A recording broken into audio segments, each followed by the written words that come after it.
हमारे विज्ञान की रोचक जानकारियों पर आधारित नए YouTube चैनल पर आपका स्वागत है। आज की इस वीडियो में हम बताने वाले हैं कि कैसे ब्लैक होल ब्रह्मांड में मौजूद किसी भी सभ्यता द्वारा बनाया गया सबसे बड़ा और विनाशकारी बम बन सकता है। ब्लैक होल ब्रह्मांड में प्रचंड ऊर्जा का सबसे बड़ा संग्रह है। अगर आप इनके बहुत करीब आते हैं तो वे आपको निगल जाएंगे और आपको अपनी ऊर्जा के संग्रह में जोड़ लेंगे। लेकिन क्या आप जानते हैं कि इन दानवीय ऊर्जा से ओतप्रोत ब्लैक होल से असीमित ऊर्जा चुराने का एक चीट कोड भी है, जो भविष्य की सभ्यताओं को तब तक शक्ति प्रदान कर सकेगा जब तक कि ब्रह्मांड में सब कुछ खत्म न हो जाए। ये चीट कोड है ब्रह्मांड का सबसे बड़ा बम बनाना। लेकिन ये कैसे संभव होगा? हमें तो यही बताया गया है कि सारी ऊर्जा हमेशा के लिए ब्लैक होल में फंसी रहती है, यहाँ तक कि प्रकाश भी। तो फिर ब्लैक होल के अंदर समाहित असीमित ऊर्जा को हम कैसे उपयोग कर सकते हैं? उसका एक साधारण सा कारण है। ब्लैक होल बहुत तेजी से अपनी धुरी पर घूम रहे हैं। जब वास्तव में बहुत बड़े तारे मरते हैं तो उनकी कोर में अपने गुरुत्वाकर्षण के प्रचंड प्रभाव से अंतः विस्फोट हो जाता है और तब उस प्रचंड गुरुत्वाकर्षण की शक्ति से जन्म होता है ब्लैक होल का। यानी कि एक विशालकाय सितारा ब्लैक होल बनते ही बहुत ही ज्यादा छोटे आकार में परिवर्तित हो जाता है। ब्रह्मांड में सभी तारे अपनी धुरी पर घूम रहे हैं और हमारे ब्रह्मांड की एक बुनियादी विशेषता यह है कि जो चीजें घूम रही हैं वे घूमना बंद नहीं करना चाहती हैं। हम इसे कहते हैं एंगुलर मोमेंटम या फिर कोणीय संवेग। और यह एंगुलर मोमेंटम खत्म नहीं हो सकता। एक बड़ी चीज जो घूमती है और छोटी होती जाती है वह और तेजी से घूमती है।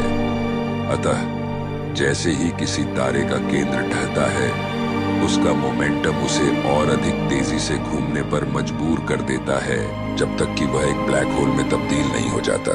और ब्लैक होल अकल्पनीय गति से घूमता रहता है। उनमें से कुछ एक सेकंड में लाखों बार घूमते हैं। न घूमने वाले ब्लैक होल की तरह घूमने वाले ब्लैक होल में एक होराइजन इवेंट और उनके केंद्र में एक सिंगुलैरिटी होती है जहां उनका सारा द्रव्यमान केंद्रित होता है। सिंगुलैरिटी को आमतौर पर एक छोटे सिंगल बिंदु के रूप में वर्णित किया जाता है जिसका कोई क्षेत्रफल नहीं होता। लेकिन बिंदु घूम नहीं सकते, इसलिए एक घूमने वाली सिंगुलैरिटी एक बिंदु नहीं हो सकती। इसके बजाय यह एक रिंगुलैरिटी है। रिंगुलैरिटी एक रिंग है जिसकी मोटाई 0 है और कोई सतह नहीं है, जो बहुत तेजी से घूमती है, जिसमें ब्लैक होल का सारा द्रव्यमान समाहित होता है। ब्लैक होल इतनी तेजी से घूम रहा है कि यह स्पेस और टाइम को ही बदल देता है। यह सचमुच स्पेस को अपने साथ खींचता है। इसकी शक्ति इतनी है कि यह स्पेस टाइम का एक नया और बेहद अजीब क्षेत्र बनाता है, एर्गोस्फीयर, जो ब्लैक होल को घेरता है। अगर इवेंट होराइजन के अंदर स्पेस और टाइम पूरी तरह से टूट जाते हैं तो वे एर्गोस्फीयर के अंदर सिर्फ आधे ही टूटते हैं। एर्गोस्फीयर के अंदर कुछ भी समझ में नहीं आता। इसमें प्रवेश करना और फिर इसे फिर से छोड़ना संभव है, लेकिन यह शायद एक बढ़िया अनुभव नहीं है। ब्लैक होल रोटेशन के रूप में अपनी किनेटिक एनर्जी को एर्गोस्फीयर में प्रवेश करने वाली हर चीज में स्थानांतरित करता है। रिंगुलैरिटी आपको न चाहते हुए भी नाचने पर मजबूर कर देती है। आपको यहाँ स्थिर खड़े रहने के लिए प्रकाश की गति से भी तेज चलना होगा, जो असंभव है। लेकिन यहाँ काम करता है हमारा चीट कोड। हम इस ऊर्जा को चुरा सकते हैं और चुराने के लिए बहुत सारी ऊर्जा है। मिल्की वे के केंद्र में स्थित सुपरमैसिव ब्लैक होल को ले लें। हम इससे इतनी ऊर्जा चुरा सकते हैं जितनी मिल्की वे का हर एक तारा मिलकर 1 अरब साल में उत्सर्जित करता है।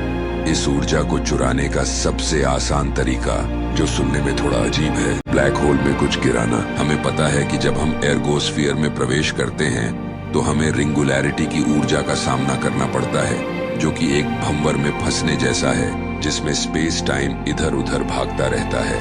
यदि आप चतुर हैं तो आप इस ऊर्जा के प्रवाह का इस्तेमाल कर सकते हैं। वास्तव में इसका मतलब है एर्गोस्फीयर में एक रॉकेट भेजना और ब्लैक होल के साथ एक डील करना। हम उसे कुछ द्रव्यमान ऊर्जा देंगे और वह हमें अपनी कुछ घूर्णन ऊर्जा देगा। लेकिन इस डील में ब्लैक होल के मुकाबले हमें कहीं ज्यादा मुनाफा मिलेगा। आमतौर पर यदि आप रॉकेट को आसमान में दागते हैं तो आप रासायनिक ऊर्जा को गतिज ऊर्जा से बदल देते हैं। यह स्विमिंग पूल में खुद को आगे धकेलने जैसा है, लेकिन अगर आप एर्गोस्फीयर के अंदर रॉकेट दागते हैं तो यह खुद को लहरों के पूल में आगे की ओर धकेलने जैसा है। तरंगों की घूर्णन ऊर्जा आपको खुद को धकेलने से मिलने वाली ऊर्जा से कहीं ज्यादा ताकत देती है। ब्लैक होल के घूमने से मिलने वाली ताकत इतनी ज्यादा होती है कि आप एर्गोस्फीयर में जितनी ऊर्जा लेकर प्रवेश करते हैं उससे कहीं ज्यादा ऊर्जा आप उससे बाहर निकलते समय पाते हैं। ब्लैक होल अपनी घूर्णन ऊर्जा का एक बहुत छोटा सा हिस्सा आपको देता है और थोड़ा धीमा हो जाता है। जाहिर है इसके लिए ब्लैक होल को बहुत ज्यादा भोजन की जरूरत होती है। सौभाग्य से ब्लैक होल खाने में बहुत ज्यादा पसंद नहीं करते। भविष्य की एक उन्नत सभ्यता शायद ऊर्जा बढ़ाने के लिए एस्ट्रॉइड्स को ब्लैक होल में गिराने के लिए इस्तेमाल कर सकेगी, लेकिन ब्लैक होल से ऊर्जा प्राप्त करने का एक और बेहतर तरीका भी है। और अजीब बात यह है कि इसके लिए हमें दुनिया का सबसे बड़ा बॉम्ब बनाना होगा जो किसी भी जीवित जीव द्वारा बनाना संभव हो। हमें ब्लैक होल बम बनाने के लिए केवल 2 चीजों की जरूरत होती है, एक तेज गति से घूमने वाला ब्लैक होल और एक बड़ा दर्पण। दर्पण को ब्लैक होल को पूरी तरह से ढकना होगा, जो कि डायसन स्फीयर के समान है, एक विशाल संरचना जो पूरे तारे की ऊर्जा को इकट्ठा करती है। हालांकि हमारा दर्पण बनाना आसान होगा। दर्पण सरल होते हैं और ब्लैक होल तारों की तुलना में बहुत अधिक सघन यानी कि कम्पैक्ट होते हैं। यदि हम दर्पण को 10 सेंटीमीटर मोटा बनाते हैं तो एक बड़े एस्ट्रॉइड की धातु शायद हमारे सूर्य के द्रव्यमान वाले ब्लैक होल के लिए पर्याप्त सामग्री होगी। एक बार जब हमारा दर्पण स्थापित हो जाता है तो हमें केवल एक खिड़की खोलने और ब्लैक होल पर विद्युत चुंबकीय तरंगों को शूट करने की आवश्यकता होगी। आप कल्पना कर सकते हैं कि यदि हम दीवार पर एक गेंद फेंकें और वह गेंद गोली से भी तेज गति से वापस आए तो आगे क्या होता है। तरंगें प्रकाश की गति से ब्लैक होल से टकराती हैं। तरंगों का एक छोटा हिस्सा इवेंट होराइजन से आगे निकल जाता है और हमेशा के लिए गायब हो जाता है, लेकिन तरंगों की बहुत अधिक मात्रा एर्गोस्फीयर से होकर गुजरती है, जहां ब्लैक होल अपनी कुछ घूर्णन ऊर्जा उन पर डालता है और उन्हें बढ़ाता है। अब यहाँ सुपर रेडिएंट स्कैटरिंग शुरू होती है, जो विज्ञान का एक फैंसी शब्द है जिसका अर्थ है दर्पण और ब्लैक होल के बीच उछलना और मजबूत होते जाना। हर बार जब ये तरंगें ब्लैक होल में घुसती हैं तो वे और तेजी और मजबूती से वापस आती है। दर्पण में कुछ खिड़कियां खोलकर हम तरंगों से उतनी ही तेजी से ऊर्जा निकाल सकते हैं जितनी तेजी से वे बढ़ती हैं, जिसका उपयोग हम सिद्धांत रूप में सभी व्यावहारिक उद्देश्यों के लिए खरबों वर्षों तक ऊर्जा का एक अंतहीन स्रोत बनाने के लिए कर सकते हैं, या हम इस ब्लैक होल को उड़ा सकते हैं। यदि तरंगें बाहर नहीं निकाली जाती तो वे और अधिक मजबूत होती रहेंगी और ब्लैक होल से अधिक ऊर्जा लेती रहेंगी जब तक कि दर्पण टूट न जाए।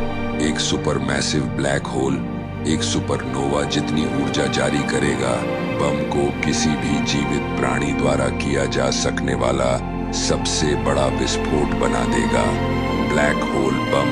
पेनरोज प्रक्रिया और सुपर रेडिएंट स्कैटरिंग की सुंदरता यह है कि वे केवल एक विज्ञान कल्पना नहीं है। बहुत दूर भविष्य में यह हमारे मरते हुए ब्रह्मांड में जीवित रहने का एकमात्र तरीका हो सकता है। सभी रेड ड्वार्फ स्टार्स के ठंडा हो जाने और सभी व्हाइट ड्वार्फ स्टार्स के ब्लैक ड्वार्फ में बदल जाने के बाद ब्रह्मांड में हमेशा के लिए अंधेरा हो जाएगा। घूमते हुए ब्लैक होल पूरे ब्रह्मांड में ऊर्जा के एकमात्र स्रोत हो सकते हैं जिससे जीवन प्राप्त किया जा सकेगा। इस वीडियो को देखने के लिए धन्यवाद। अगर आपको ये वीडियो अच्छी लगी तो वीडियो को लाइक और शेयर करें और चैनल को सब्सक्राइब करें। अपने व्यूज और अगली वीडियो आप किस टॉपिक पर देखना चाहते हैं हमें कमेंट्स में बताएं।